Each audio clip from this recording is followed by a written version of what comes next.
Like we have a full committee here today. We've got all of our members. I'd like to call to order Personnel Administration and Higher Education Committee meeting for today. What is today? September 1st. All right, the first thing I want to mention, normally we have SUNY at the top, so I'm just going to mention them briefly. We don't have anybody here from SUNY today, it looks like. Nope. Anybody on the Zoom? Just double check. No, I can't do it. I will mention though that and it's on the second page of the agenda, we do have a joint meeting scheduled for September 10th. And that is hosted by SUNY Adirondack in conjunction with Washington County at 11 a.m. Next Friday. Make sure committee members that you jot that down on your calendars.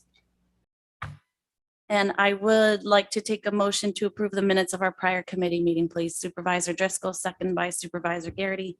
All those in favor, please say aye. Aye. Opposed? That carries. Thank you.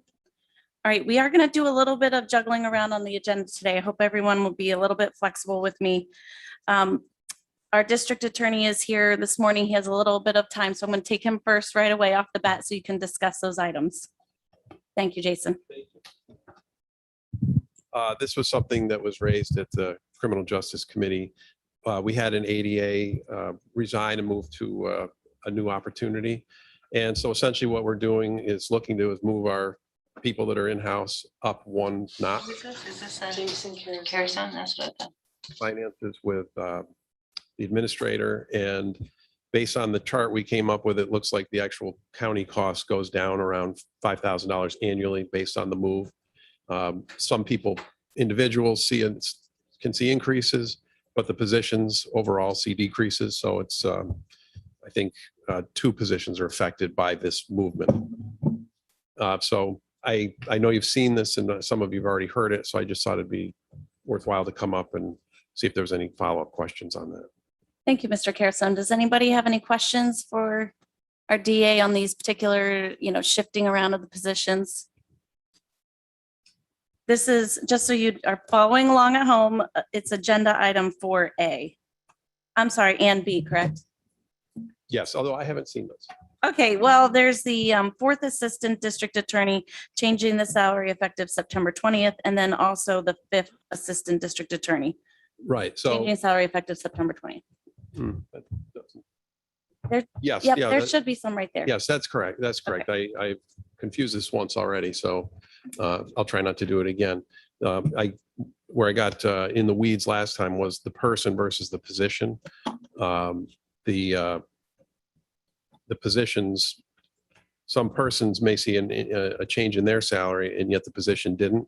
And then there were others where they'd move into a new slot and their actual salary would be lower than who had previously been in that slot, if that makes any sense, based on the steps that they had. Right, okay, but for these positions, not considering the person, we will be doing the decrease, assuming this goes through. Does Correct. anybody have any questions? I think we're okay here. Yep, could I have a motion to approve, please? Thank you, Supervisor McGowan, second by Supervisor Driscoll. Any further discussion? All those in favor, please say aye. Aye. Opposed? That carries. Thank you. Thanks for fitting me in here. I Yep. appreciate that. Thanks, and Dee, you're up next. So if the committee will just bear with me, we're going to move to item 5 on the agenda.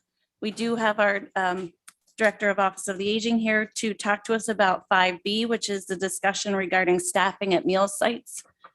There was a discussion in Supervisor Frazier's committee about the food, the meals themselves, but Ms. Parks has some staffing concerns as well that she wants to bring here to personnel. Go ahead. Thank you for coming here and for coming so quickly at 9 a.m. Thanks. Did all of you receive the email that was sent out yesterday? Does anybody need a copy? I'll take a hard copy if you have one, Dee. I did get it. Did everybody get that in their emails? Thank you. Anyone else? Yeah, just so we have one there, Dee, to follow with you. Put some on the side and then you guys can copy that. Chairwoman, Yes. Where just am I? the Yeah. email from whom with what in what subject? I believe it came from Administrator Moore last evening, and I think it said Cedars Meal Sites. Sorry. Three-pager. Meal site info is the subject line from Ryan. Let's just hold on 1 second, Dee. Thank you. Do you have enough? Yeah, no, I've got it. I have an extra. Anybody need one? You're glad. That's what we're looking at. Do the committee members have one at least, and we can Yep. move forward a little bit? Supervisor Hogan, were you able to find it? You can just give me a head. Okay. Yep. Okay. All right. One more second, Dee. Yep.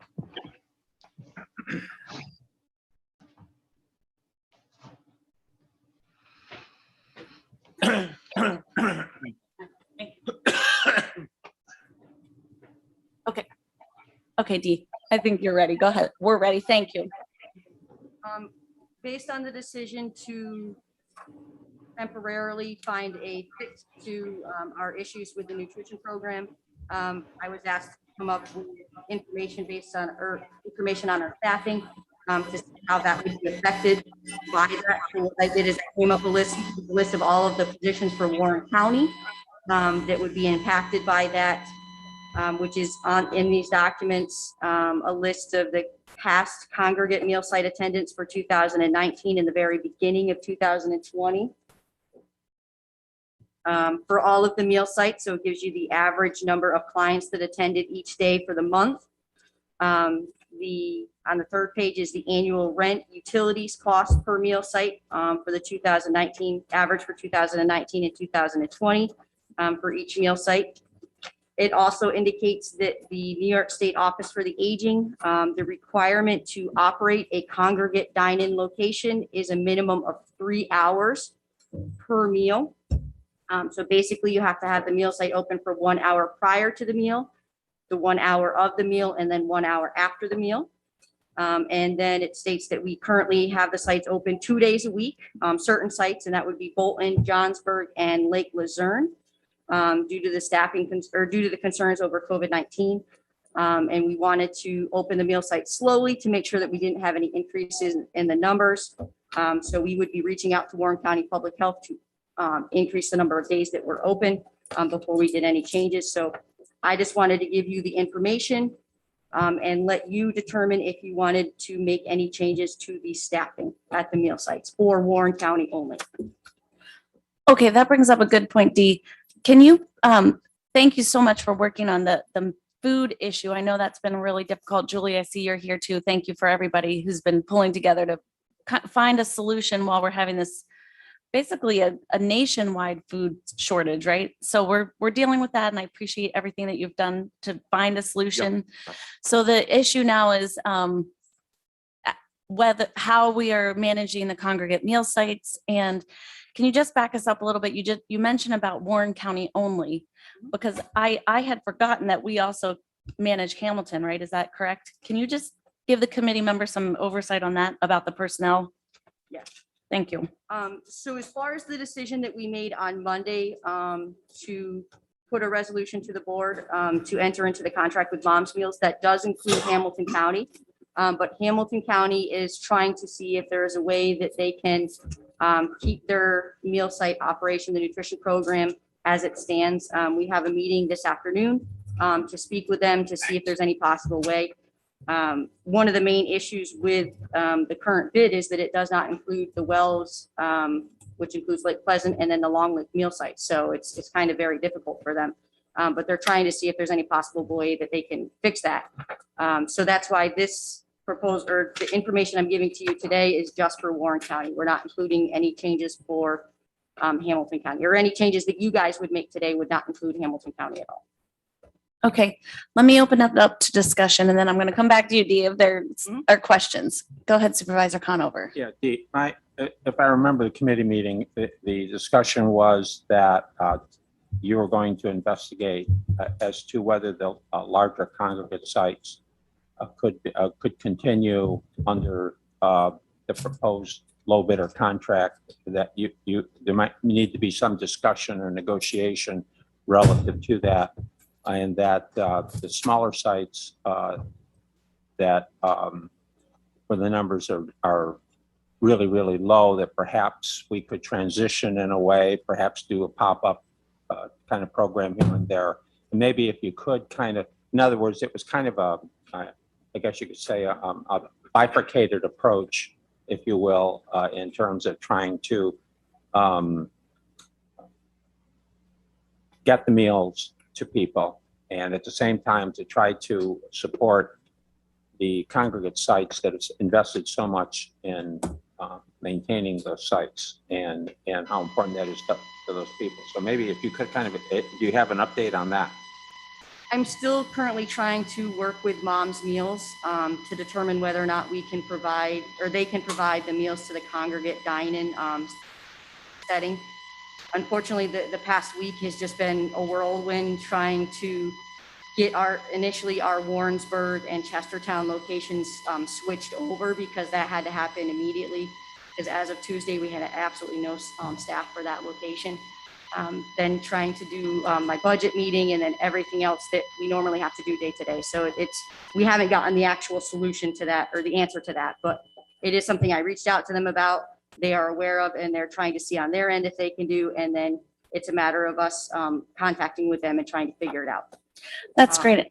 I'm glad you're working on that, because as Supervisor Conover said, I think it is a lot important to a lot of these sites that have worked hard to build up their congregate meal site locations. Mhm. So and I completely understand, we've been busy with the budget meetings all around the county. So that's, so just quickly following up, Warrensburg and Chester, that was for the home deliveries through Mom's Meals, because there is no more food basically Correct. coming to those individuals aside from the meal. Okay. Right, and their congregate sites had not been reopened because they did not have, the Chestertown site did not have the staff to reopen it, and the Warrensburg location is out of countryside, so they're not able to reopen the congregate setting right now because it is out of the adult home.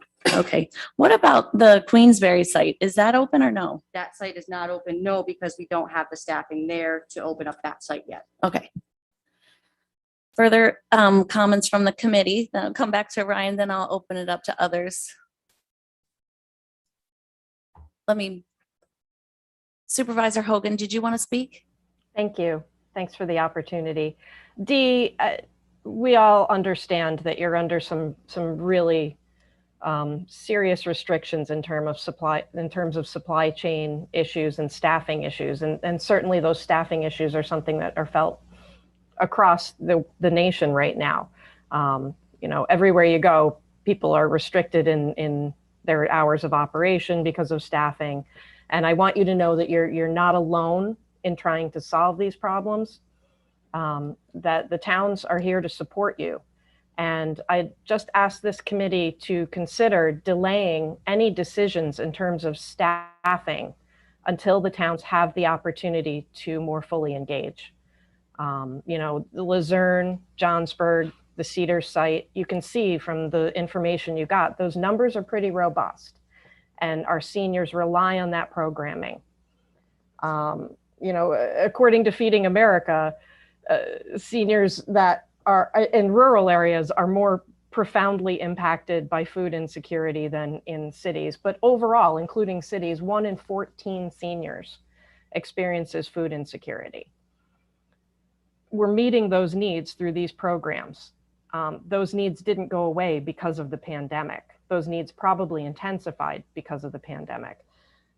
Whether we keep the congregate sites open right now is really a decision for Janelle because of the Delta variant, but a long-range plan needs to be put together to keep the congregate sites going and to keep our Meals on Wheels volunteers engaged out in our communities with eyes on the seniors that are homebound.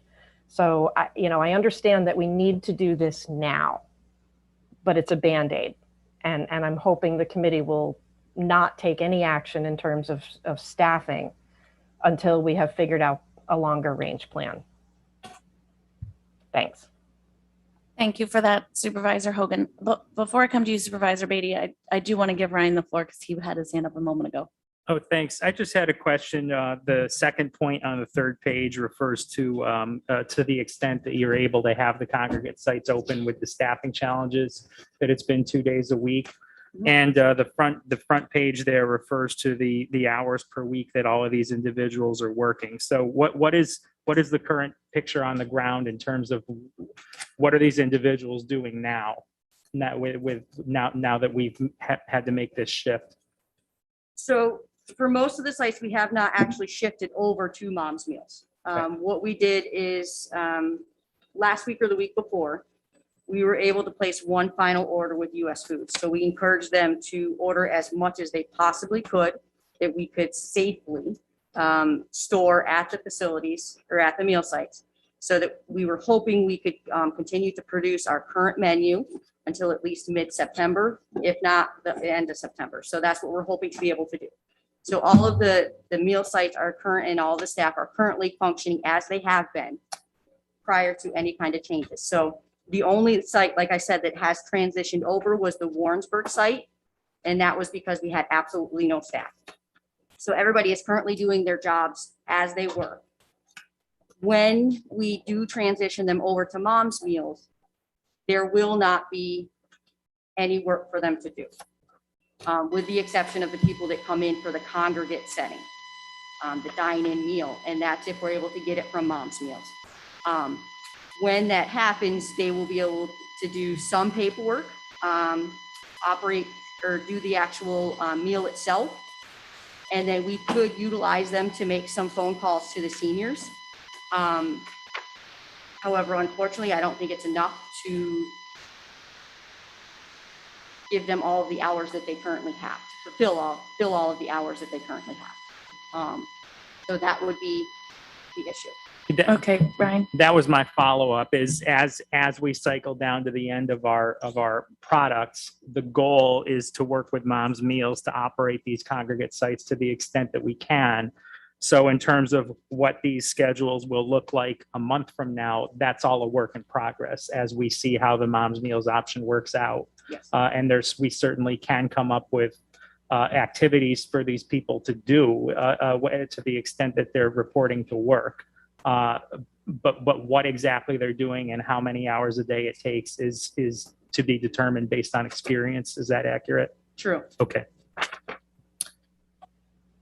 Supervisor Beatty. Okay, thank you, Chairwoman. A few observations. First of all, I agree with Supervisor Hogan. I don't want to see any personnel changes at this time. I think we got to look at the long term, not the short term. The unemployment benefits, as you know, end at the end of September, and I think that's had a profound effect on US Foods getting people to actually pick the food. I know that from a firsthand source who's in the food industry, that they're expecting or anticipating to have a better handle on actual employment once the unemployment benefits run out, federal stuff. So now I'm not saying there's no guarantees in life, there isn't, but that's what I'm hearing from an expert. How long is this Mom's contract? I'm sorry, I should know that, but how long is it? I think it's 3 months. No. No, sorry.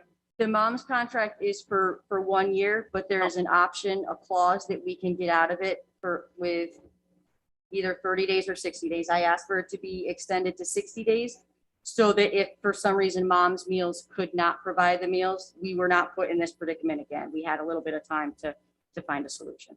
Okay, so follow up. Go ahead. So let me get this straight. So it's a year contract, okay? You're telling me we can get out if they can't fulfill their food? If they can't, well, what if I'm comfortable with a 3-month contract and a 3-month contract only, because I think that we're going to see a change in the availability and service of the food industry. And I'm not comfortable with I see the path here is to lay off these people. We're not saying it. I don't think a lot of people want to go on record saying that, but I see the path as they want to get rid of these people. And I'm not comfortable with that. I'm not comfortable at all with that. I want to keep them on because I think we're going to eventually be going back to the regular as-is business as we used to do.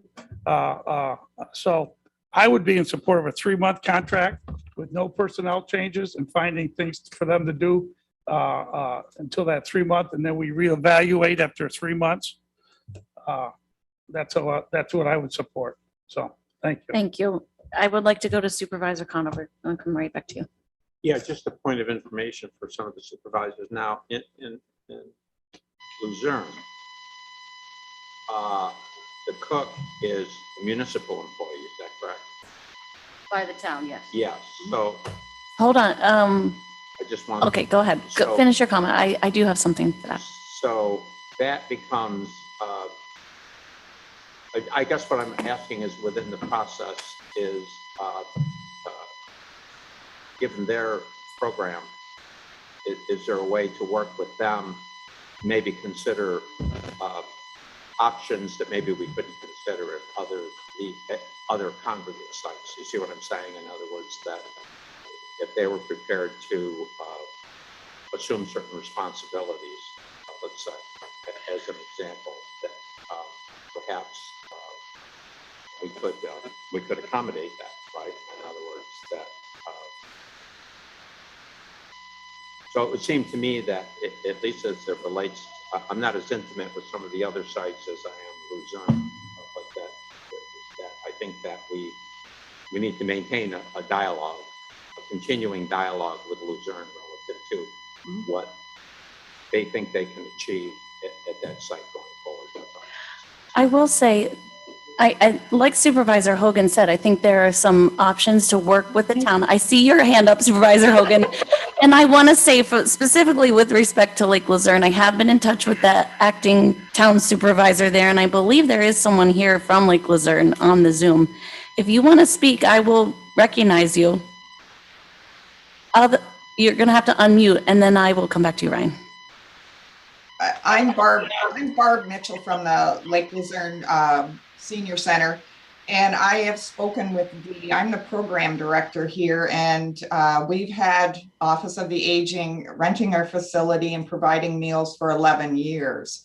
So we would be willing, and Dee and I've spoken about this morning, to enter into maybe a different look as far as contracting with Office of the Aging and providing our cook, who has been here for 5 years, to take over the meal site. But again, I am the program director.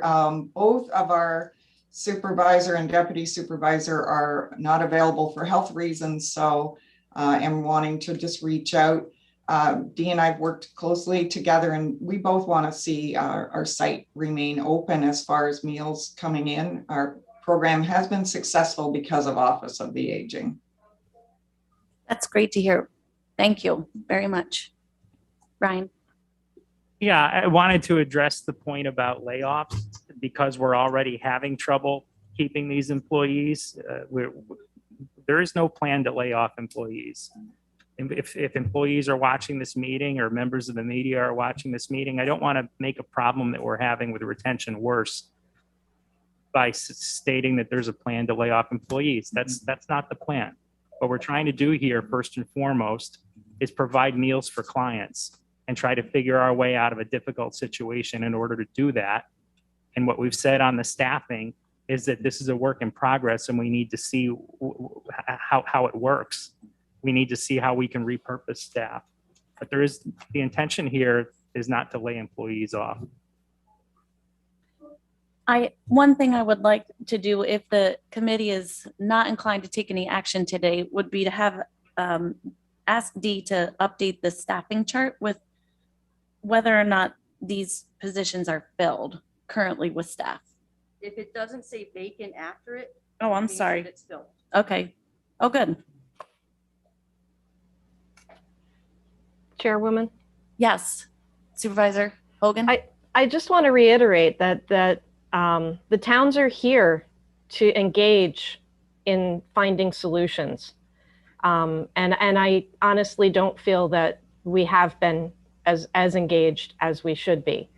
And that's on us. I'm not saying that's on Dee, that's on us. But, can we hold off on any staffing decisions until the towns can more fully engage in how we might help to find solutions here? That's my request. I think, we need to recognize that right now is not the time to even have the perception of cutting back on programming for seniors. So I just really would encourage Dee to reach out to the towns and see how we might be able to find some solutions here. That's great. Dee, I know you asked to have this on the agenda and bring it to the committee. But what is your recommendation for the action that the committee, you would like to see us take? Perhaps not today, but to just give us a warm up of what is coming down the road that you'd like us to take action on. I don't want to make any recommendations, to be honest with you. Because I feel that my opinion is not valued by some of the members on the board. Coupled with some of the decisions that have been made by the Health Services Committee in the past that are later reversed by another committee. And the fact that I'm still trying to mend the relationships that I have with the staff from some of the decisions that have been made in the past. So I'd rather not make any recommendations. What I would like to make is just some comments. We are not looking to close the congregate sites. You guys made that perfectly clear, and that is what we are working to try to do, is to keep the congregate sites open. So my first comment is, back in the spring, I did allude to some of the individuals in this room that we are going to be having issues with the nutrition program. I think some of you took me seriously, others of you did not. I truly wish that I had been wrong, but I wasn't. We are in the predicament that we're in right now, and I wish we weren't here. Unfortunately, I don't think that the current situation is going to be short-term. I don't think it's going to be 1 month. I don't think it's going to be 2 months. I don't think it's going to be 3 months. I think we're looking at 6 months to a year or even longer. And I hope I'm not right, but I could be.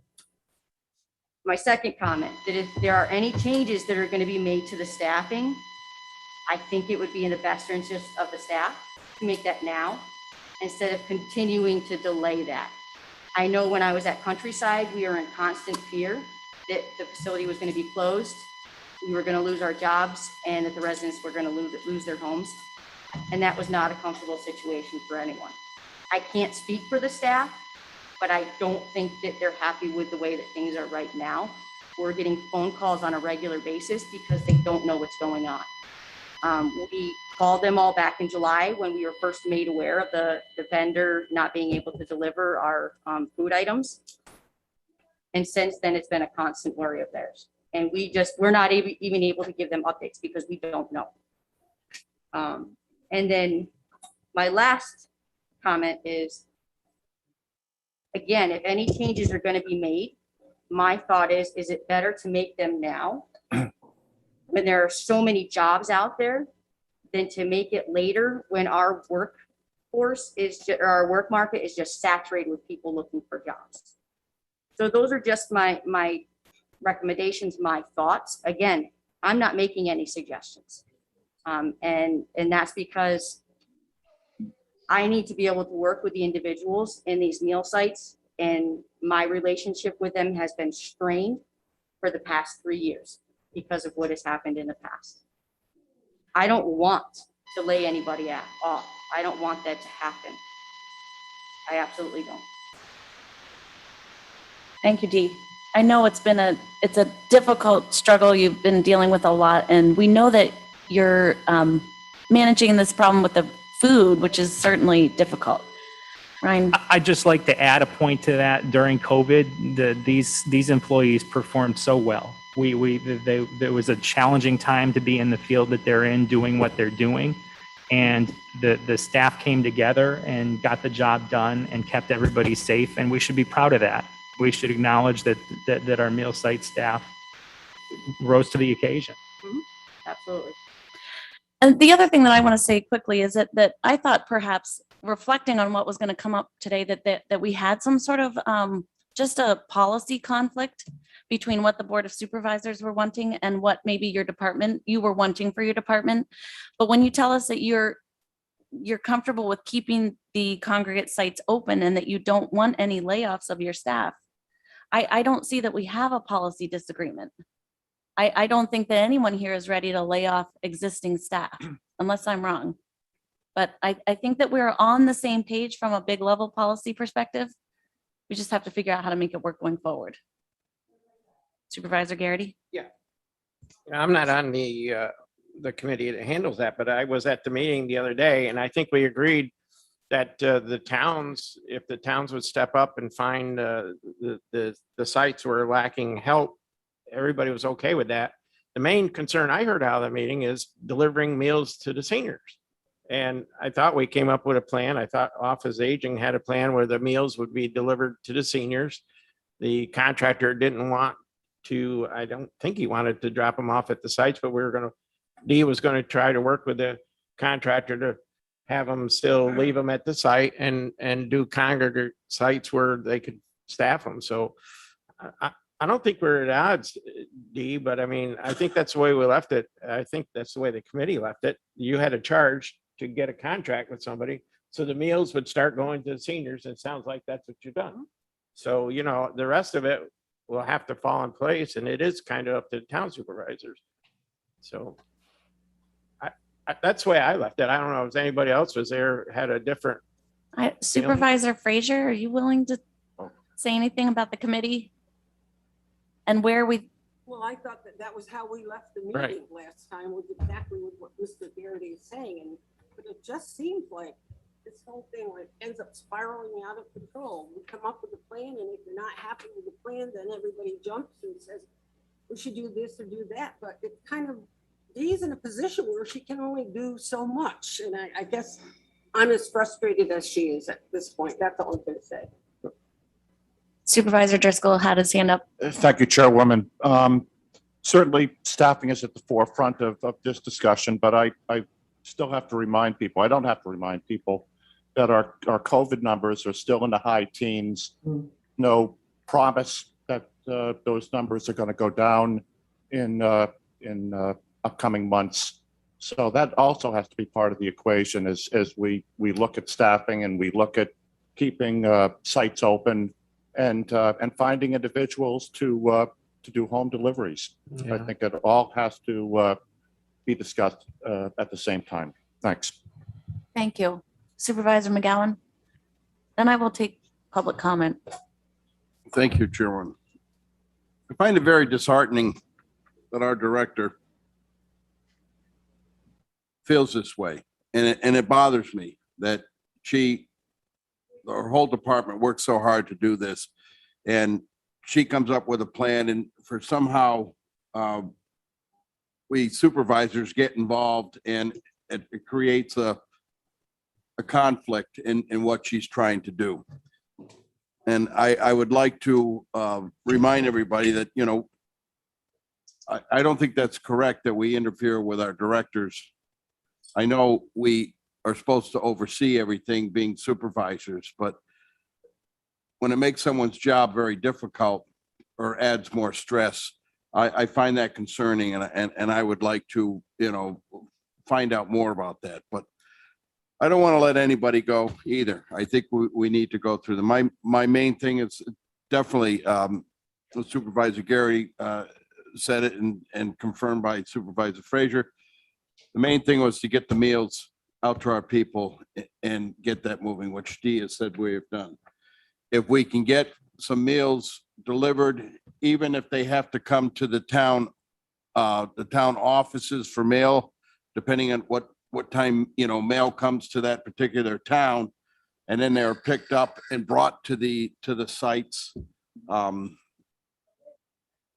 know, that's the way to do it. They, from what I understand, they come frozen, cold, packed in a foam container maybe, or refrigerated. So, no, this is a difficult time, and we have to move, and you know, our seniors are important. They have put in their time, and it have helped all of us as we all have grown.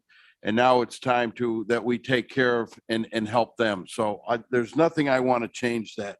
But my main concern is that I just don't want to hear the stressful situation, because we're all trying to solve everything together. But on the other hand, too, is, you know, Dee is on the front line and sees what's going on. And I think we have to, you know, when she doesn't want to make a suggestion because she's afraid that it's going to be changed by us, I find that very, very hard to take. So I just hope that we're all on the same level and we move forward with getting the meals, keep the sites open, keep our, you know, employees going, get the towns to get involved to see where we can do to help on the slackiness, because we do have to work together. And that's what I'm asking for. So thank you. Well, Supervisor McGowan, working together to keep the sites open, I think is what most people want to do and have the towns more involved. Like Supervisor Hogan said, they can pull a little bit more if needed. Do you have a specific recommendation as a member of this committee and as to how we can support Director Park in moving forward? I tried to help in, before over at the Cedars, and, and I kind of pulled away because that's Dee's show. That's not my show. She knows what's going on. She's on the front line and she's there. So I would like Dee to be able to feel more comfortable to make the recommendations that she feels that are fit in her department and at the centers to move forward.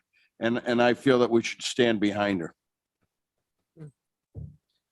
Well, Supervisor Frazier. All I'd like to say is I agree with Mr. McGowan 100%. What he has to say is correct, and we're not letting the person do their job. We're all sitting here saying, you should do this, you should do that, and yet she's on the front line trying to make it work. And then we're throwing obstacles in her way every single time we meet. So I think Mr. McGowan did a wonderful job of expressing our feelings. I do too. I did say I'd take public comment because I see Mr. Whitehead is here. Do you want to come up and say something? And then I'll come back to you, Chairwoman Sieber. And while Travis is coming up, I think one thought is going through my mind is maybe we can not make any changes today and have those things go back to Edna's committee for a concrete plan of action to come out of that committee and then come back to personnel. Thank you, Claudia. Travis Whitehead, Queensbury. I'd just like to amplify the remarks that I heard here from Ms. Park and Supervisor Driscoll in particular, because there doesn't seem to be any consensus. It doesn't seem to be, and some people just don't like the idea that maybe we have to make some hard decisions. And really, I think Ms. Park and Supervisor Driscoll have pointed you in the right direction. If we've learned anything from this pandemic in the last year, it's that it affects the seniors more than anybody else. And if there's anything else that we've learned, I don't think we've learned a lot because things keep on changing. This Delta variant has just turned everything upside down from what we learned in the last year. But we know it's a problem with seniors, and we know that it spreads in a congregate situation. So while we all would like to get back to life the way it was, and while I think a congregate gathering of people is a positive thing, it doesn't seem like it makes a lot of sense for seniors at this point in time, and maybe not for the next, who knows, months or years or whatever. And one of the points that Ms. Park made is that if you're in a position where you have to lay somebody off, why not lay them off now when there's just jobs begging all over the place? And there shouldn't be any problem in these people picking up another job, perhaps a better job. So I don't know why I can't rally around those comments. And if I've misspoke, Mr. Driscoll or Ms. Park, you can correct me, but that's the way I see it from 10,000 feet. Thank you. Chairwoman Sieber. Thank you, Chairwoman. This continues to be a very sensitive and highly debated topic over the last 4 or 5 years. I think at this point in time, there is a lot of fear in our community, both within the seniors, but in every single town, everywhere in Warren County, because we're looking at rising numbers. We're going through a pandemic. We're trying to recover from one. I hope that it isn't our expectation that we will forever be responding to a pandemic. I hope that we can look ahead at 6 months, 12 months, 2 years from now, and continue to invest not only in our congregate meal sites, but providing quality and eyes on our seniors. We are judged in this life by how we handle and how we treat our seniors, our children, and our disabled. I would ask simply that if this conversation goes back to Supervisor Frazier, who has a lot of experience with this committee and with these departments, that we also remember we're elected by the people to respond to their concerns. We've gone out on many different topics on fireworks, on ethics, on OCTAX. We have an opportunity here to also ask our seniors what they expect, what they deserve, and what they need from our community, and we should be listening to them. So it's one thing to help our department heads, enable them to be as successful as possible. It is another thing to take an oath of office and run in this community and listen to our constituents. And that is exactly what I hope we all intend to do, working collaboratively with our departments and those employees that work so hard on behalf of our seniors. So I think we're at a point where we can continue to look at our congregate meal sites and quality delivery and partnering with other counties, partnering with other departments. There is a need at Countryside. There's a need for cooks. There's a need for kitchen help. But if we sat here and said years ago that we would be proactive and we would tell our Countryside employees and residents that they don't have a job, we wouldn't have a Countryside now. And we never had to do that. And we're continuing to invest. We just all supported a grant for millions of dollars to help with Countryside. So I think we need to look long-term and continue to invest in our seniors and the services that we provide, and not jump into saying, let's lay them off now. Let's look at staffing needs, because we have 13 people that are working hard on behalf of our county. 5 of those positions are vacant, but there is a need for delivery. There is a need in other areas of our county with kitchen help. We need to be creative during this time to make sure if those employees want to stay in the jobs they have with Warren County, we are more than happy to have them, because there is a need. And that takes collaboration throughout all of our departments and our supervisors, because that is exactly what we're elected to do. So I hope that these discussions continue, but not in a fearful frame of mind, one that continues to be about collaboration.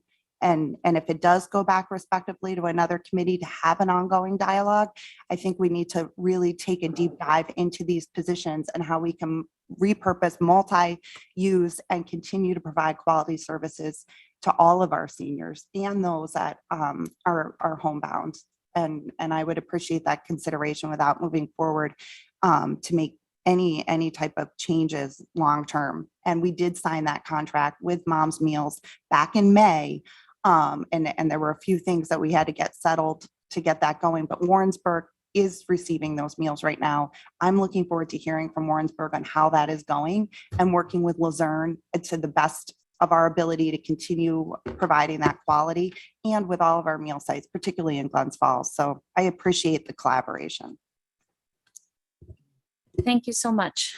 On that note, I think I will conclude this discussion and move back up to the top of our agenda. We skipped around a little bit to accommodate people coming in. Thank you, Dee.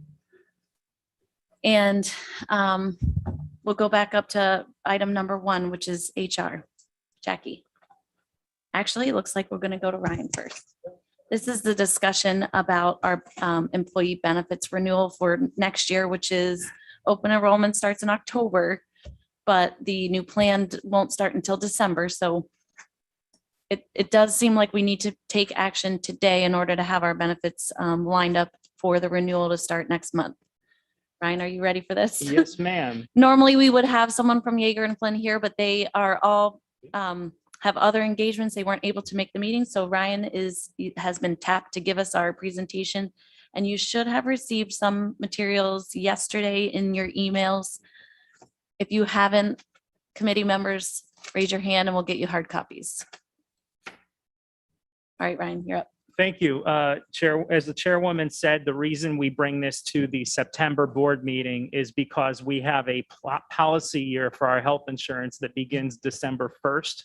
So in order to have open enrollment, we start open enrollment in October. So that's why we get this adopted by the Board of Supervisors in September and get all of the statistics ready for our employees to make informed decisions about their health insurance costs for next year, with the benefit of knowing what the costs are to them and what they get in exchange for it.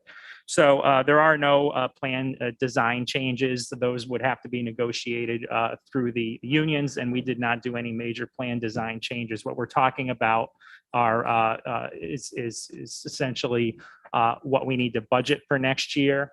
And the costs that we budget for next year are determined by premium equivalence. Yeager and Flynn will do an analysis of our spend and a trend analysis, and they'll give us, here's what we think you need for next year. And then we budget for those costs by setting premium equivalent for every individual that has county health insurance. The costs that are borne to pay for that are shared by employees and by the county. And let me just briefly walk you through what those percentages are for different groups of employees, just so you have it in your head. So for 2022, if you are a CSEA employee who was hired before 2012, your contribution is going to be 20%. So 20% the employee, 80% the taxpayer, or the county, to use a better term. And those rates are negotiated as part of the union contracts that you all approve. If you're in CSEA hired after 2012, you're contributing 25%. And they've been at 25% since 2018. If you are a PBA supervisor, you're 18%. If you're a PBA rank and file hired before 2015, you're going to pay 19% next year. And if you were hired after 2015, you pay 22%. The correction supervisors, if you were hired before 2013, you're going to pay 20. If you were hired after 2013, you're paying 25. And again, they've been paying 25 since 2018. The correction officers don't yet have a contract for next year, but their rates are currently 20% for pre-2013, and hired post-2013, they're at 25%. And the Alliance, which is essentially the civilian employees of the Sheriff's Department, if you're hired before 2013, they're paying 21% next year.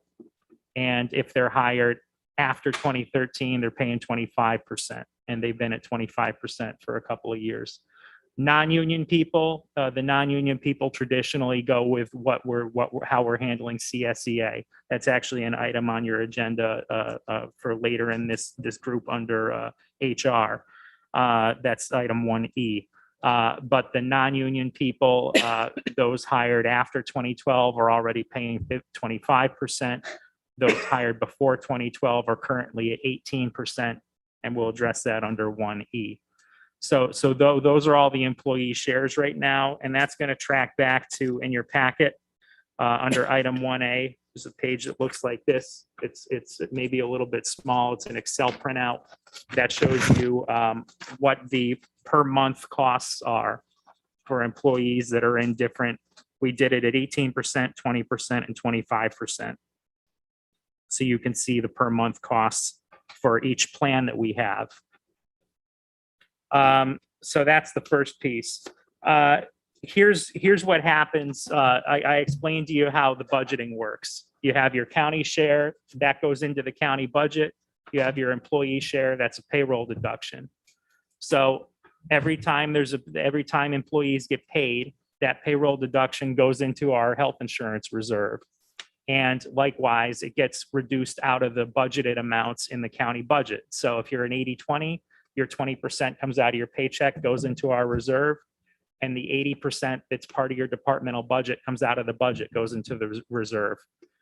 Because we're self-insured, we pay the actual cost of claims. So we get the claim bill, we audit it, we pay the claim bill out of the reserve.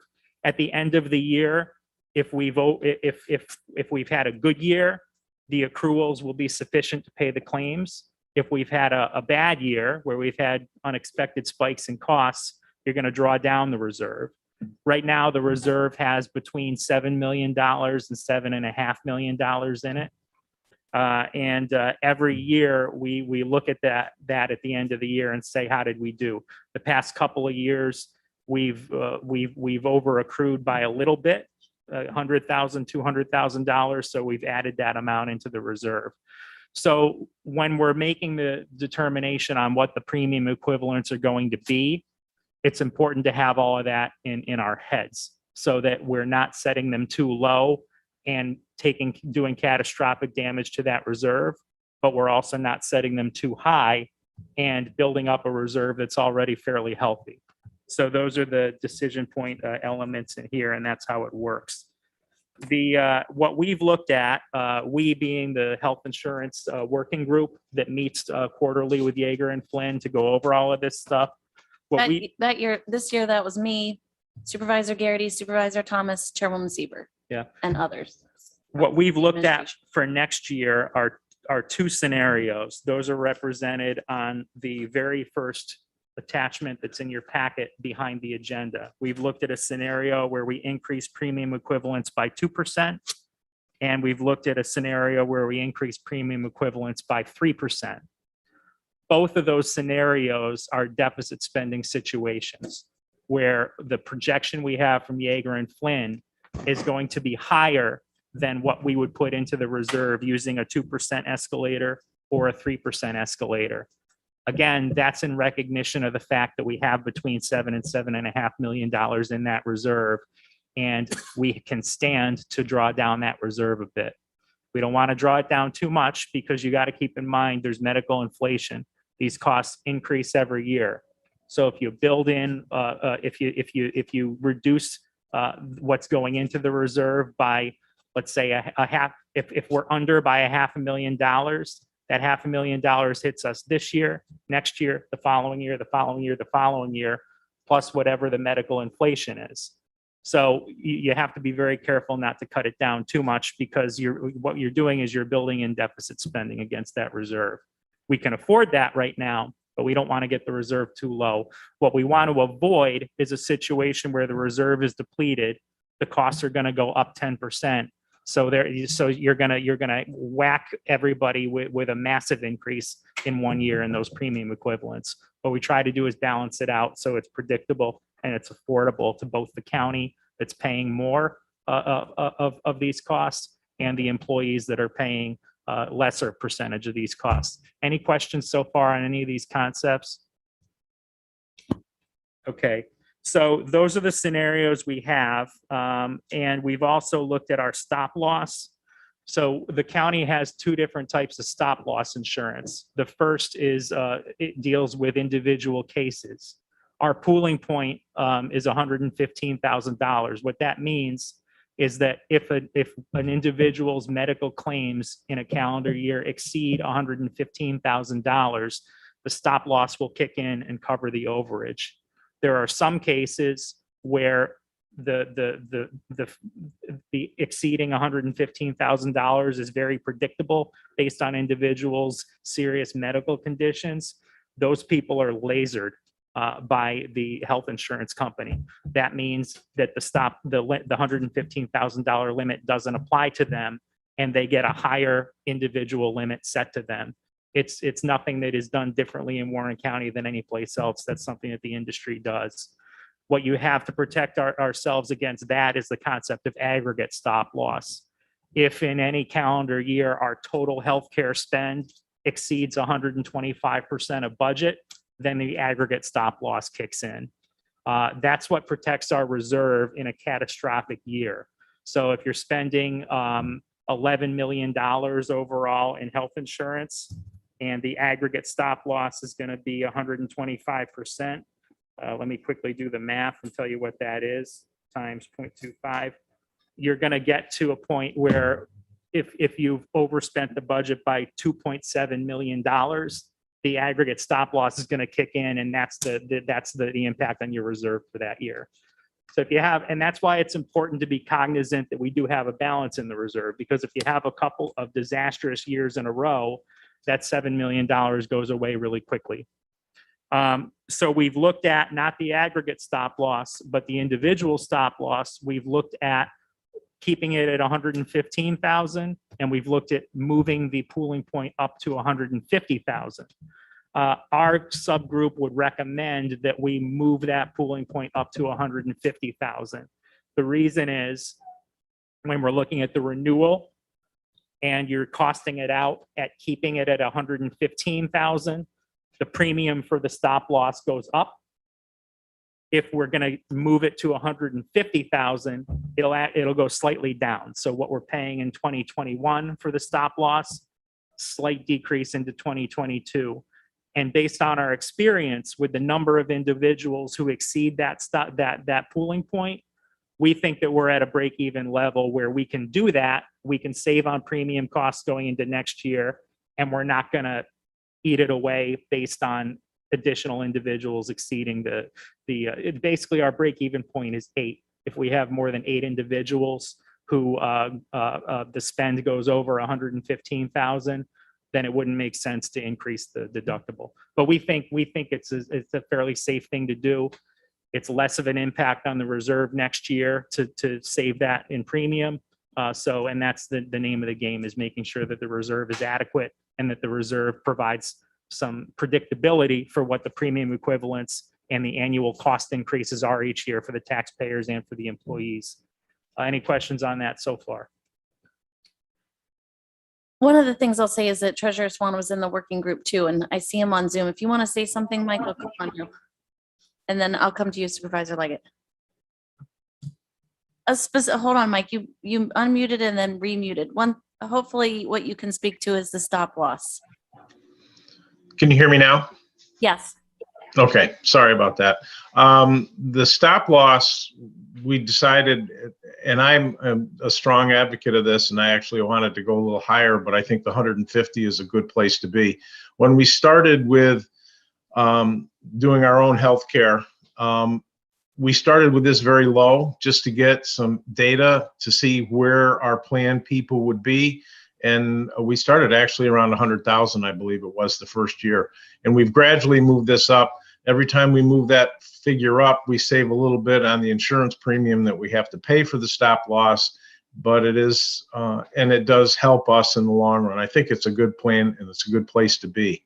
But I just do want to say one thing. When we started self-insurance, we had to look at a 10-year plan basically as to where we would be. And the statistics tell us that within 10 years, 2 of those years, we're going to take a major hit, which could be $1 million or $2 million to our plan. We've gone 4 years so far with nothing. We've been very good. Everything is working fine. So sometime the statistics tell me within the next 6 years, we're going to have a couple of years that are not going to be good. That's the whole purpose of having that reserve, because if we don't have that reserve, then the money has to come from someplace, and the only other place would be the general fund. So keeping that reserve strong, we need to, just to prevent a catastrophic hit. But we don't want to get it too high either. And that's why I'm in favor of, we would have normally about a 7% increase. That would be about $800 and some thousand that we would have to take out of the reserve to hold it at 0. With a 2 or a 3%, we're at the $300,000 or $400,000. I think that's a good spend down on the reserve that we can tolerate. Good. Thank you, Mike. Supervisor Leggett. Thank you, Madam Chairwoman. Mike answered a lot of the questions. We have the 4 years of trend to look at, so we can make a data-driven decision on this. So thank you. Yeah, I'll say I was new to the working group this year. We had a lot of supervisors who have been there for a while and have that historical knowledge, and Mike certainly as well. So we're trying to balance the cost to the county taxpayers and to our employees, keeping in mind that many of our employees, I think it's 2/3, are still on their way up to that 25% contribution amount. So in my mind, I was thinking, I don't really want to bump that up on that side, the contribution, and bump up their contribution to the premium equivalent, which is why you see the 2% and the 3% options. But the difficulty in that smaller 2% contribution to the employee is that then that's a little bit more on the county side, which is, like Administrator Moore rightly said, that is the taxpayers who have to partly contribute to that. But we also have the reserve fund growing by $800,000 every year. And the 2 and the 3% are roughly between $800,000 and $900,000 taking from the reserve fund. I think you can see that on one of these charts. Anyway, Ryan still had more to cover. Yeah, I will open it up to discussion. I kind of painted a broad conceptual picture, and now I want to translate that into what the numbers are for this renewal. Again, looking at that first page in your agenda packet, we gave you 3 different scenarios. You see on the left-hand column there where it says option 1, option 2, option 3. Option 1, so the very top row is the current premium equivalents. This is what translates into what the county salts away and what comes out of employee paychecks. Those are the current premium equivalents for the 6 health insurance plans that we have. There's HD EPO all the way over on the left side means high deductible. We have a high deductible plan, and we also have a regular plan. For each of those plans, we have a 1 person, we have employee plus spouse, and we have a family plan. So those are the premium equivalents, the costs, if you will, each month for those plans. Option one assumes that we increase premium equivalents by 3% and that we don't do anything at all with the stop loss. We leave the stop loss at 115,000. That's not the option that the subgroup is recommending. The subgroup is recommending that we increase that stop loss to 150. So option 2 shows you that 150 stop loss at a 3% premium equivalent increase. And option 3 shows the $150,000 stop loss at the 2% premium equivalent increase. The reverse side of that page translates it into what it means for the reserve. You got to look at the shaded rows. You see option 1 is the one that says no stop loss deductible changes and increased PEs. That means premium equivalents by 3%. Again, we're not advocating leaving the stop loss alone. Option 2 is the next one with stop loss 150, increased premium equivalents by 3. And then the third one is down at the bottom, stop loss 150, increased premium equivalents by 2. Look at the very last figure in both of those. What we're saying is Yeager and Flynn believes that if you do a 3% premium equivalent increase, you're going to eat into the reserve by $374,580 next year. If you do the 2% premium equivalent increase, you'll eat into the reserve by $488,810 next year. That's how it breaks out financially. Those are all numbers for the county. Jackie, I think, or Yeager and Flynn maybe pulled together that third chart, which is on your agenda, the teeny weeny one that breaks it down for the actual employees. So you'll see that if you look at options 1 and 2 with this, it doesn't really matter about the stop loss because it makes such a small difference on the county, on the employee side. But the 3% increase there, you'll see for the employees who are at 18% versus 20 versus 25%. And then the third chart is for premium equivalent increase of 2%, how that will translate into the employees' costs on their payroll checks. So if you go up 3%, if you have an individual plan, regular plan EPO, follow it all the way over to the end where it says payroll is $94.99. That's what an employee that's at 25% is paying each month towards that individual plan. Follow it down. If you increase premium equivalents by 3%, that employee, instead of paying $94.99, is going to pay $97.84 each month. And if we only do a 2%, then it goes down to $96.89. Does that make sense? That's how to read that chart. So the working group has, we have consensus to narrow it down to the options 2 and 3 on this main sheet that we need to decide on as a committee. But can you back up just for a second too and talk about the other benefits that we're basically renewing everything? Yeah. We renew the entire package. So we'll do the whole thing in 2 resolutions. The first resolution is going to do what we've been talking about, which is the medical and prescription. It'll also do the dental and the vision.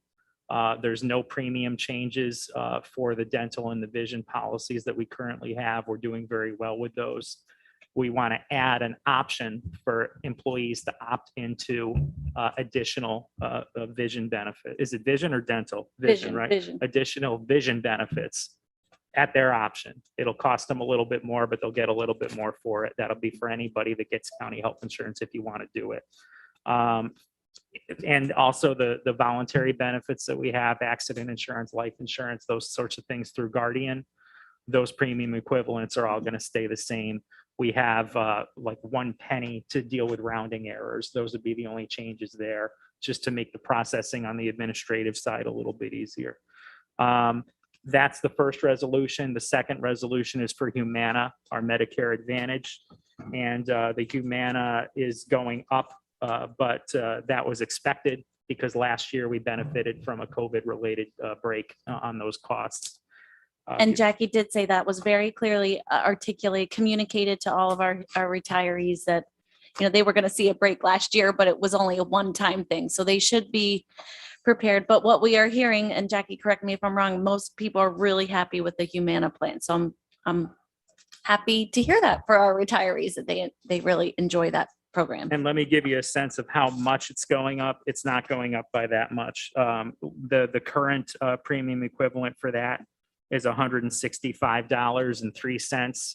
That's with the benefit that I just mentioned. If we didn't have that benefit in place, it would have been $197.60. And the increase into next year is only $210.03. And keep in mind, the cost of the overall cost of these plans is much lower than the overall cost of an active health insurance plan, because this is Medicare Advantage. So that's a lot. There's all these, our health, the dental, vision, the retirees, everything is rolled into this renewal that we are doing right now. And I will mention too, that we also approved, I think last month, the flexible spending. That's an option to our employees, a benefit to them. There's a small administrative cost that Jackie is putting into her budget, really small, like $2,000 is what we're budgeting, but hopefully it won't even amount to that much. But we don't have to vote on that part today. So I am going to need a committee discussion on what option you want to go forward with on the renewal for the premium equivalents. Yes, Supervisor McGowan. Really, after going through all that, the difference between the two and the 3%. What size raise did everybody get? That's Brian, And yeah, that varies too, right, over the next couple of years? Yep. it depends on the union. Brian can give us Depends on the those. union. So the scheduled increases for CSEA next year are 2.6%. They got a 2.9 in 2020, 2.65 in 2021, and a 2.6 for 2022. So when you compare their 2019 pay rate to their 2022 pay rate, it's an 8.4% increase. The police PBA supervisors is 2.65. The PBA is going to be 2.5. Again, we just negotiated that 2.9 for 2020, 2.6 for 21, and 2.5 for 2022. The correction supervisors, 2.65. The correction officers are still working on their contract. The Alliance just negotiated. They're at 2.6 for next year. Non-union employees, we haven't yet made a decision. That's part of the budget process. We've got to see what the county can afford for the non-union employees. So it sounds like the average is like a 2.6 raise. I'm not sure how it averages out when you take into account the number of people in each of the unions, but that's rough justice. You're about right. So if we bump it to 3%, they're going to complain, oh, my raise just went to my health insurance. Well, which to me, being, to me, paying for health insurance for majority of my life is quite a benefit, from an employer. So, I'd like to say 2%, but I'd like to keep that buffer there because this health insurance and health costs are one of the main things that I have seen in my life that have never gone down. So I wouldn't have a problem saying 3% because I know the value of it and to have it. But that's just my opinion. Thank you. Thank you. Supervisor Garrity. Yeah, just, I hear, I heard what Supervisor McGowan said, and that comes up during the negotiations a lot. That, I'm getting a 2.6% increase, but you're raising my health insurance.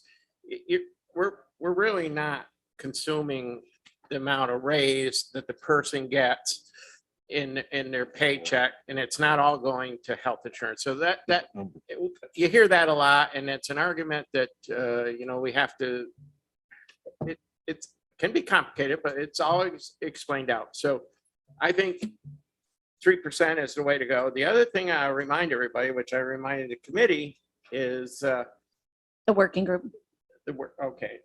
sorry. Anyways, I said, you got to remember that we have 64,000 residents in Warren County. Anything that we don't pass along to the employees who are working, we pass along to our constituents out there. But many of them who are on fixed incomes are not working. So, this is a good plan. 3% is reasonable. And so, that's why I'm sure you'll hear from some of our employees, well, you just took away my raise. We didn't take away the full amount of money you're getting in the increase in your raise. But the health insurance costs will go up. We've been very fortunate. This has really worked well for us. It was a good move that we did years ago, and right now it's working out well. So we have to be careful. And the first time that we did on Humana last year, it was a conscious decision to let the employees or the retirees pay that lower cost. That was a decision that we made, and we knew that was going to be a 1-year deal, and it's back up. So I would say stick with the 3% is the way to go, and we do appreciate everything. A lot of work put in by the working group on this, so thank you. Thank you, Kevin. I just didn't want there to be any confusion that committee was meeting without public notice. Oh, no. It was not a committee meeting. Thank you, Ryan. Yeah, a 2 or 3% increase in the health insurance premium equivalent is by nature going to be a lower number than a 2 or 3% raise, because the salary is a bigger number than the overall cost of the health insurance plan. I also want to say that when every year, Yeager and Flynn gives us what they call an aggressive projection, meaning that if you really want to have a tight budget it here instead of giving yourself more space here or more space here with a moderate or a conservative budgeting. So we typically do the aggressive budget. And typically what we've been seeing is that Yeager and Flynn will say, in an aggressive situation, we think your costs are going to go up between, I think, probably 2 and 5% is what we've been seeing. This year, they're saying your costs are probably going to go up 10%. So what we're doing in choosing either 2 or 3%, we're making a conscious decision to go into that reserve and knock that reserve down in order to control the cost increases on employees and on taxpayers for these plans. If we take that too far, what we will do is we will draw that reserve down to nothing. And then in a year like this year, when Yeager and Flynn is saying your costs are going to go up 10%, our premium equivalents are going to go up 10%. And that 10%, 80% of it's coming out of taxpayers, 20% of it's coming out of paychecks. So that's what we're trying to avoid. We're trying to keep the increase as flat as we can and as reasonable as we can year to year. Supervisor Leggett, then Conover, then we should try to take a motion on this. Got it. Thanks. I don't know if it had been mentioned. I stepped out of the room, but at the town level, the same high deductible plan's gone up 4.8%.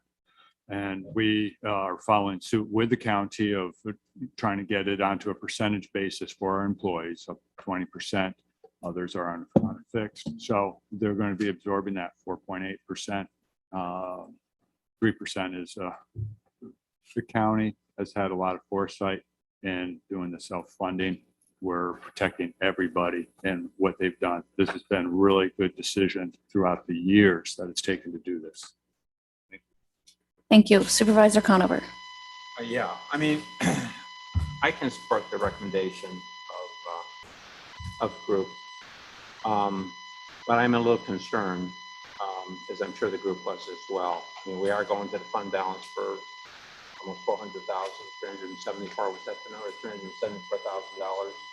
If things don't change, we'll be there for 374 again next year, and then we'll have any additional costs that comes about next year and the year after and the year after. So what you have to be careful about here is that you don't create a a situation where now you're going to have to really make a large adjustment so that you don't deplete your fund balance. And so I appreciate the effort to increase the stop loss, which reduces the premium cost. And by doing that, it saves on the tax side. But on the other hand, the big concern going forward, and this would apply to the county budget or any municipal budget, is, you know, make no mistake that right now we're saying we're going to go into the fund balance for almost at 3% for almost $400,000. And all things being equal, I would expect that next year that won't go down. So, and remember something, one other thing, just because you increase in 1 year, and even though it's difficult to do that, it may save in the following year, and that you don't have to do as much in the following year. My message is there's no free lunch. In other words, it's going to cost what it costs. And we saved a lot of money going to self-insurance, a lot of money on the cost side. So I think given the COVID and given where we are right now and the uncertainty amongst everyone, including our employees, that maybe this is a good path for this year. But make no mistake, we could be sitting here next year with having to make a much more difficult decision. Right. Anything else? Oh, you asked about with so what Supervisor Conover is referring to when he says fund balance is when you talk about the general fund balance, that's the unrestricted fund balance. We have a separate restricted fund balance on the side that's our health insurance reserve. If you draw that health insurance reserve, that's what I've mentioned is between 7 and 7.5 million.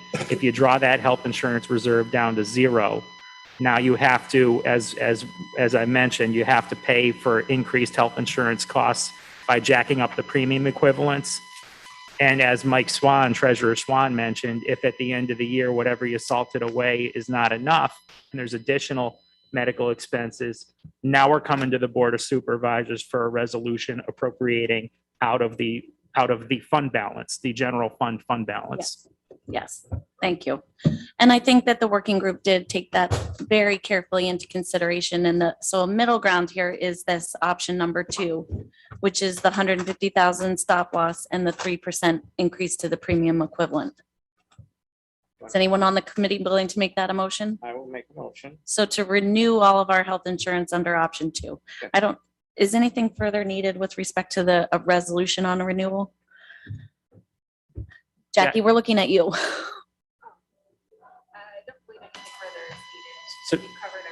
So just to recap, we're doing medical and prescription at option 2 with 150,000 stop loss deductible and a 3% premium equivalent increase. We're doing status quo on the dental and the vision, except we're adding an additional optional vision plan. We're increasing the Humana by the premium equivalents that I mentioned earlier. And we are leaving the voluntary benefits alone with the exception of the rounding adjustments I mentioned earlier. Got all of that? Just point of information, that 3% translates into what number in the county budget? Let's say is it a $11 to $13 million program at 3%? What does that translate to in terms of the county budget? Supervisor Thomas? Do you want to come back to Supervisor Conover on that? Yeah, you have to take the overall. I'm just curious. And I think the board needs to understand that. Was it 11 million? It's curious. Yeah, the total cost is $12,546,000. So I don't know, you take away just almost 400,000. 20% of that. 400, whatever. I don't know. And you got to see what we paid last year. An increase of 3% is harder for the county. It's hard for the county budget as well. So from our perspective as staff and supervisors working on that budget, it's to our advantage to have a smaller number than 3. Right. But at the same time, you have to be responsible. Right. My point is, I just want people to understand that 3% on the employer side goes to the budget. And that is 3% of, say, $12.5 million, whatever that was. Right, and plus the last 2 years, it's been flat. Last year was 0, and the year before that, it was 1.5, so. That's correct. You know, at some point, you got to pay more. But we are trying to flatten it out so that we're not jumping up 10% in a couple years. Right, like we did a few years ago. Right. I still need a second, if anyone's second willing. it. Thank you, Supervisor McGowan. Do you have a comment Yeah, as well? Remind me what HCRA is? That stands for HICRA. It's at the state level. The complex formulas that the state has for reimbursing healthcare providers. What happened was hospitals, they did a HICRA reconciliation, determined that hospitals had been overpaid on some claims. So we get credit for that now against our expenses. We get, I don't know if you call it a rebate or technically what they're calling it, but we get credit for those past overpayments. So in option 2 on this page here, right? It's basically what was the dollar amount needed to pull from reserves is 881,137. It's the total amount. And then basically what the employees pay and what we get needed from HICRA and all that is basically we're looking at 475,000 from the reserve. Right. If you were doing a trend based on not having the HICRA issue, then that would be the amount. But we know that we're going to benefit from the HICRA money coming back. So the number below is going to be the real amount.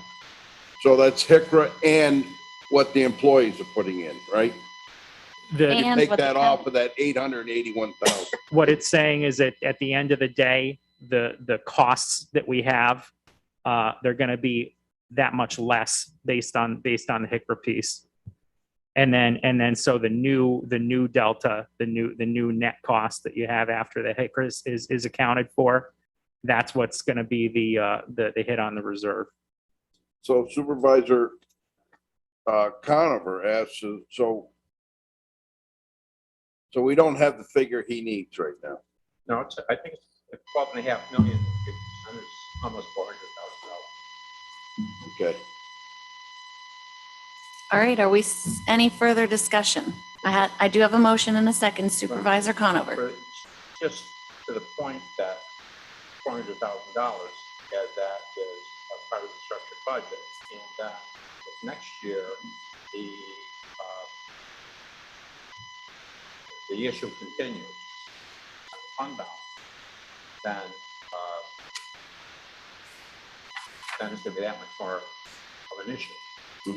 No, that I understand. So. Right. I will say, like Brian already said, Yeager and Flynn is doing a great job for us trying to project those numbers, and we have done a good job budgeting. So I think we should be okay, but no one knows the future. Yeah. And the other point is, if we were not self-insured, if we were still under a fully insured program the way we had been historically, now you're in a situation where the insurance company is telling you, this is the premium you're paying next year. It's going up 15%. These premium equivalents are going up 15%. And we're not having a discussion about 2 or 3%. Right. So we're in a much better position than we used to be. I concur because I've seen that over Yeah. the years. So Yeah. Thank you. All right. Yes, Supervisor Thomas. Roughly, it's about $300,000. Okay. I'm going to call the question. All those in favor, please say aye. Aye. Aye. Opposed? That carries. All right, so that was simply number 1 on our agenda, 1A. I'm going to skip over 1B for the time for a moment. Jackie, could you give us a report on tracking of vacancies filled, please? Yeah, come to the podium so everyone can hear you. Should be in your packet there. Yep, Your good usual morning. reports. Yep, Yeah, good morning. I have included the notice of intent to fill tracking as item 1C in your pack. And then item 1D is the separations through July 31st, 2021. I usually just ask if anybody has any questions about either of those. 1C review, okay. 1D, that's the pie chart. Yep. Any questions there? Go ahead, Supervisor Beatty. Yeah, the pie chart on 1D. Jackie was kind enough to put that together. Just give you an update to the committee and so forth. there was an allegation by a candidate running for a position that there's a high turnover rate, high resignation rate here in the county, and nothing could be further from the truth. The actual truth is, there's 883 employees. We had a 4.6% resignation rate. Now, I asked Jackie to compare that with Essex County and Washington County.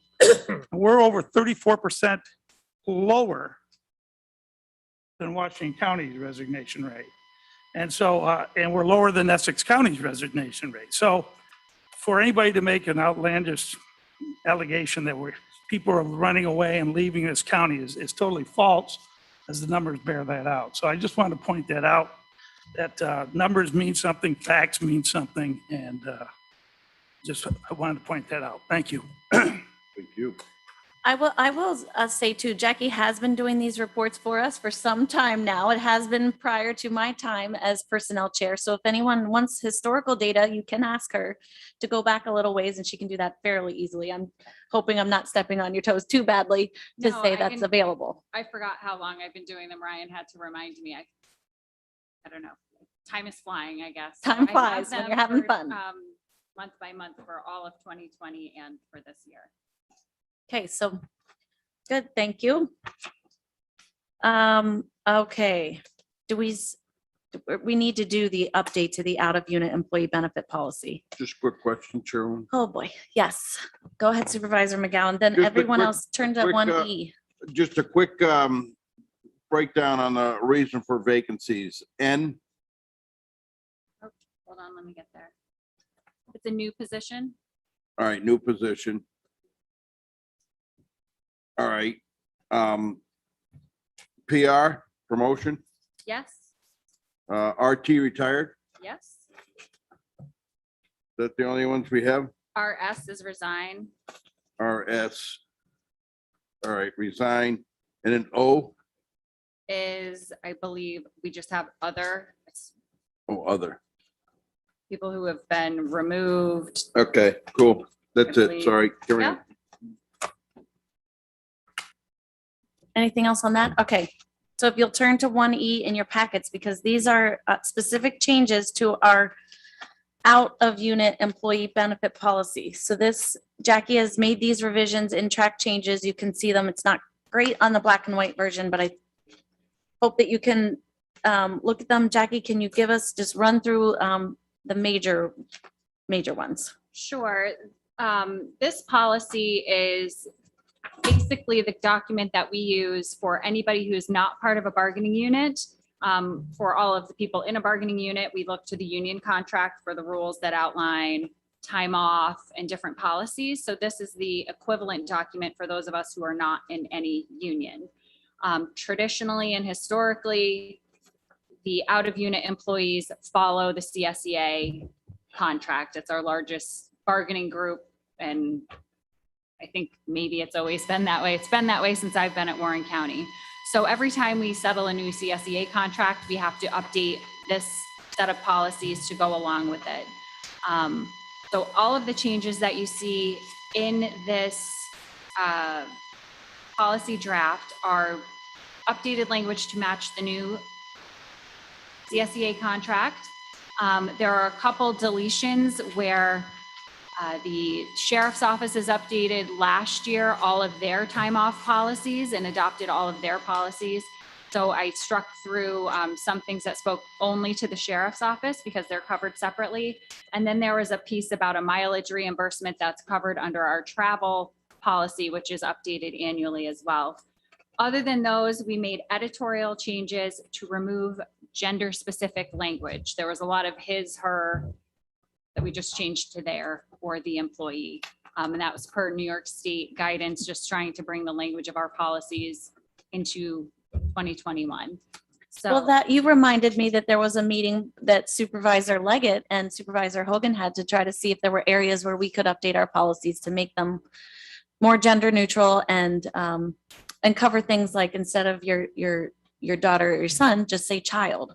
correct. So you'll those are see- changes are in here. Yep. So you'll see specifically under like the bereavement section, instead of saying mother-in-law or father-in-law, we just say your parent-in-law, or son or daughter, we've changed to child. So those those are the reasons for any of the changes that you see in here is specifically to match the CSEA, to remove the gender specific language, or to remove things that are covered in other policies, specifically the travel policy or the sheriff timeout policies.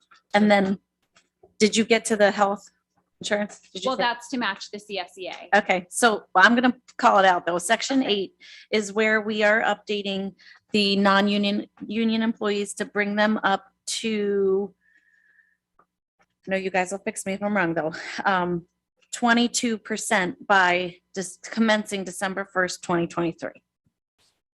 So as of this year, 2021, they're going to the 20%. Right, which matches that CSEA is going to 20% December 1st of 2021. So, in this, we change this every time, like I mentioned, every time we settle a new CSEA contract. So we are increasing that health insurance cost. Contribution to our non-union employees, matching what we do for the other union employees. Any questions for Jackie? Yeah, Supervisor Conover. Just question my memory, what level of employment is required to receive that benefit? Is it so many hours a week? 30 hours. 30 hours a week. 30 hours a week? Yeah. Thank you.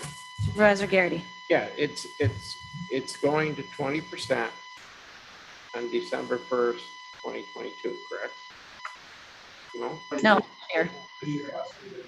This year. December 1st, 2021, it's going to go up to 20. And then For the year and for the, correct? So it's not 20, it's not going up 3% this year, it's over the life of the contract, correct? it's It is a 2% jump now. the pre-2012 out-of-unit employees are currently at 18%. Right. CSEA employees went to 19% July 1st. Right.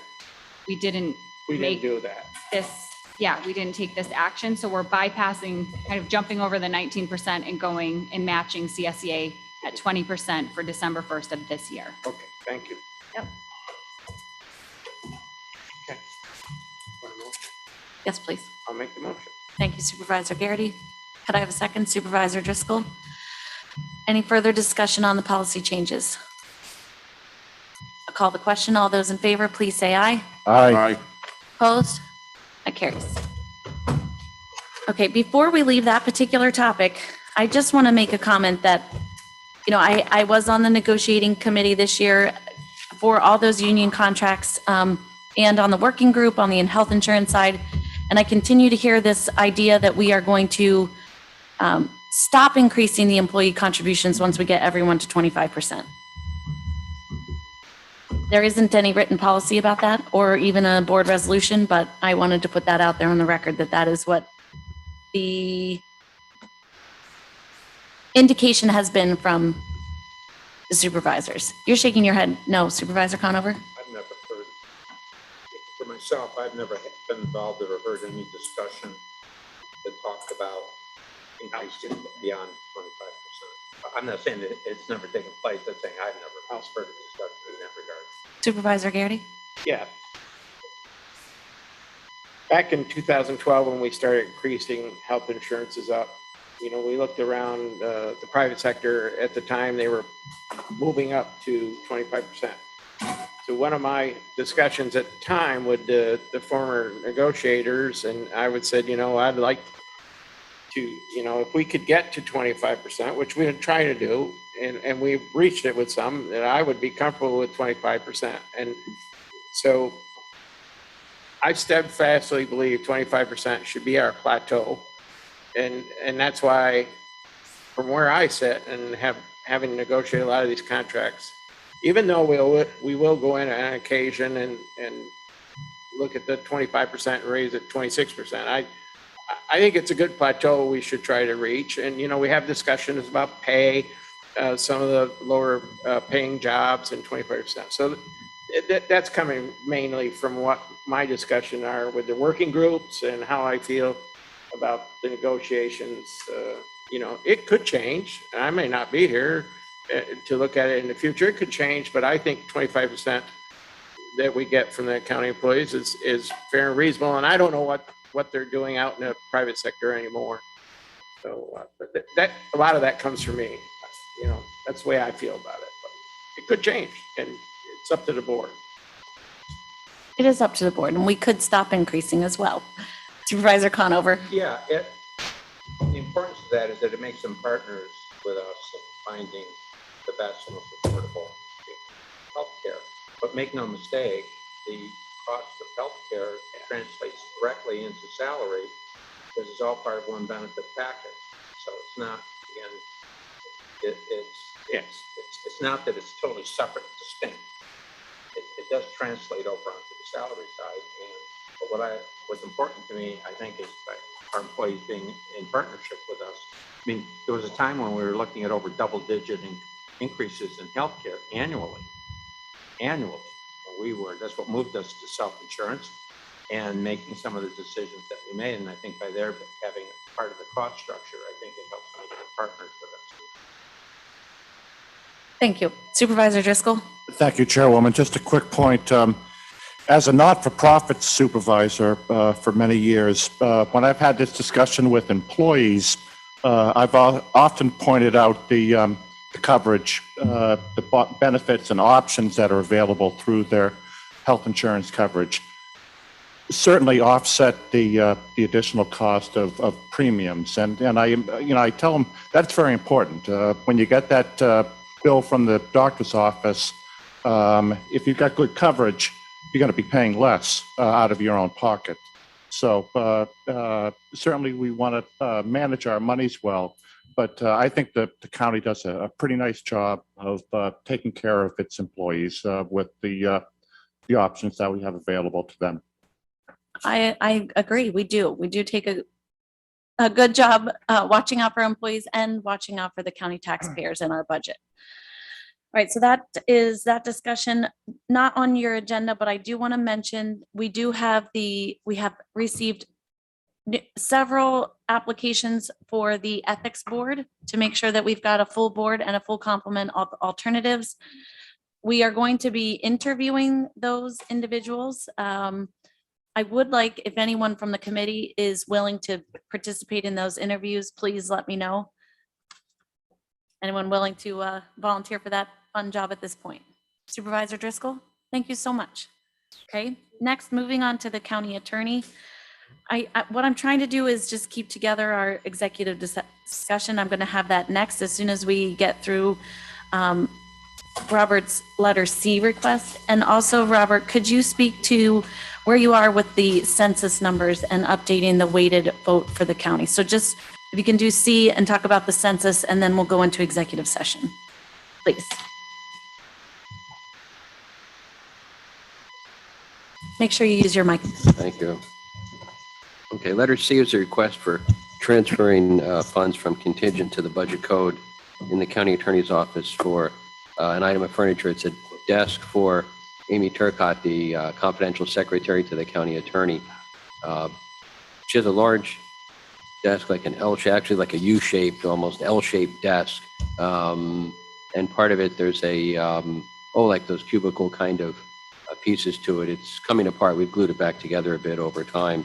And we wanted to see about getting that one replaced. It's been there for a number of years, I guess, and we need to see about doing that. This was something we discussed in the budget review meeting yesterday. Thank you, Supervisor Garrity. Second by Supervisor Driscoll. Any further discussion? All those in favor, please say aye. Aye. Aye. Opposed? That carries. Can you give us a little update on what research, if any, you've done to this point on the census thing, a case law research, and or just let us know where you're going with that? Okay, the census one, we're going on it. I've started back with the old case of the Iannucci case, which was that seminal case back in the 60s on it, working up through it. I don't really have anything new much to report on that other than what we know already about using that Bonshoff index and the mathematical calculation, which I do not really understand the intricacies of that calculation of that math, how that works. I'm still going through the case law on it. I'll have a lot more of a picture of that within the next week or so. I'm sorry, I can't really give you a full detail update on that now. That's okay. I know our county administrator is working on it too, because we do want to try to bring it through our next personnel committee meeting so that we can set whatever the weighted votes are to be in effect starting in January. Chairwoman Bramer, I did have a couple of cases of existing litigation that I would like to update on. That I would like to do in an executive session. Okay. Just because they are current litigation involving the county. Okay, I would like to take a motion. You're going to give me the case names in just a second, but to discuss pending and possible litigation regarding the PFOAs, as well as personnel matter regarding the filling of the county attorney position, which we will ask you to exit at that point, Robert, but not right now. So executive session to discuss possible and pending litigation and the personnel matter. Can you give us the case names that you want to talk about? Unmute and then unmute the video. First case is that of Jason Lewis versus Prime Care Medical in Warren County. The second case is that of Tyler Rouse versus Warren County and Warren County Department of Social Services. Okay, thank you. Could I have a motion to that effect, please? Thank you, Supervisor Garrity. A second? Can I just say one other thing? You may. Let me take the second from Supervisor McGowan. Go ahead, Kevin. It's awful disturbing when people who apparently are on Zoom watching this and they cut in with that noise and stuff. I mean, is there any way we can do that? I know staff is being very careful not to mute people, but I think that it would be appropriate to keep them muted, just to keep the sound down. I'm guessing that they were muted. I'm guessing that they clicked a button as they're trying to, it's a department head trying to work as well as pay attention to where we are on the agenda. All right. My apologies. Start the video means you would look up the thing. And she's doing it again. We'll be very cognizant of that. People on Zoom, please try to keep yourself muted so that you're not interrupting the meeting. Thank you. We're going to go into executive session. Call the motion. All those in favor, please say aye. Aye. Opposed? Carried. Thank you.